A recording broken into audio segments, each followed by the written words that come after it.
Hai, perkenalkan nama saya Alia Putri Kusnia dengan NIM saya 20101258. Di sini saya akan menjelaskan tentang konsep pengertian ekspor dan juga hasil bisnis kita, yaitu tentang anyaman.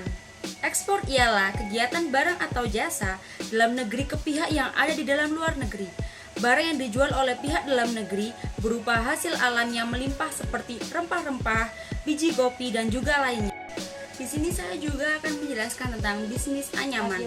Pengertian bisnis anyaman yaitu merupakan kerajinan yang telah menyatu dengan kegiatan sehari-hari pada saat masyarakat pedesaan.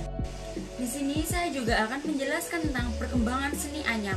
Akhir-akhir ini, lenyapnya benda-benda yang bersejarah memadati dalam ruang informasi karena penjualan barang-barang antik ini memang laku keras, sebab nilai artistik serta sejarah yang tinggi turut menentukan nilai jualnya. Minimnya penghargaan terhadap nilai sejarah bangsa ini semakin terlihat ketika benda-benda tersebut mulai lenyap. Bahkan di Kudus, misalnya benda-benda hasil kerajinan anyam bambu sekarang satu persatu mulai punah seiring dasarnya arus zaman. Bukan karena perubahan zaman saja yang menyebabkan barang kerajinan anyam kurang diminati. Namun jika dilihat dari harganya, mahalnya barang kerajinan anyam yang mencapai puluhan bahkan ratusan ribuan per buah mungkin jadi alasan bagi masyarakat untuk mengganti barang tersebut dengan barang-barang yang lebih modis dan murah pastinya. Selain dari harganya cukup tinggi, waktu yang cukup lama dan pembuatan barang kerajinan tersebut turut mempengaruhi antusiasme para pengrajin untuk memproduksinya.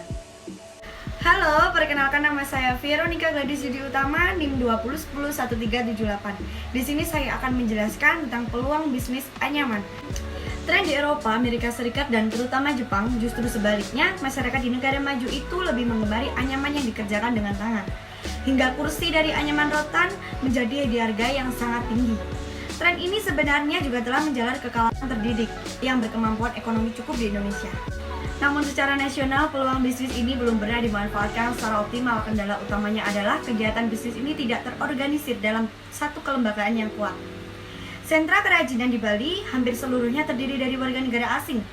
Meskipun hal ini masih lebih positif dibandingkan tidak ada yang menguncurkan modal sama sekali. Nah, ada juga tujuan ekspor anyaman Amerika Serikat dan Eropa. Tujuan diadakan kegiatan ekspor dan impor adalah upaya memenuhi kebutuhan masyarakat dan menambah pendapatan devisa bagi negara dalam mensejahterakan kehidupan masyarakat. Namun, jika kedua kegiatan tersebut terpisah, maka ekspor dan impor mempunyai tujuan yang berbeda tetapi saling berkaitan. Beberapa tujuan dari kegiatan ekspor antara lain: yang pertama, membuka perdagangan di luar negeri; yang kedua, menambah pendapatan devisa; yang ketiga, menambah harga jual tinggi. Hai, perkenalkan nama saya Adirina Wibowo, NIM 20101273. Di sini saya akan menjelaskan tentang peluang ekspor bisnis anyaman.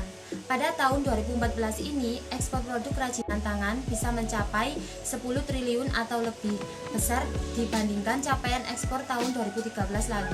Selain sebagai penerimaan devisa negara, ekspor kerajinan tangan penting untuk memperkenalkan produk Indonesia ke tingkat global. Dan tahun ini mendekati 10 triliun. Dasarnya adalah ini adalah suatu art atau seni yang bagian dari budaya dan punya nilai komersial. Nilai ekspor produk rotan mencapai lebih dari 150 juta. Nilai ekspor ini disumbang dari ekspor produk furniture rotan sebesar 118,53 juta dan anyaman rotan sebesar 39,25 juta. Total ekspor rotan pada 2011 mencapai 100 juta. Peningkatan ekspor produk rotan ini disebabkan oleh penurunan produksi furniture rotan Cina karena negara tersebut tidak lagi memiliki bahan baku. Alasan memilih anyaman sebagai bisnis adalah produk kerajinan tangan Indonesia cukup dikenal dan laris di pasar Amerika Serikat hingga Uni Eropa. Nilai ekspor produk kerajinan tangan Indonesia selalu meningkat dari tahun ke tahun. Ada dua produk. Alasan memilih anyaman sebagai bisnis adalah produk kerajinan tangan Indonesia cukup dikenal dan laris di pasar Amerika Serikat hingga Uni Eropa. Nilai ekspor produk kerajinan tangan Indonesia selalu meningkat dari tahun ke tahun. Ada 2 produk kerajinan tangan Indonesia yang laku dan permintaan yang cukup besar di pasar internasional, yaitu kerajinan kayu dan anyaman. Yang paling laku di pasar internasional adalah produk kerajinan kayu dan anyaman Indonesia.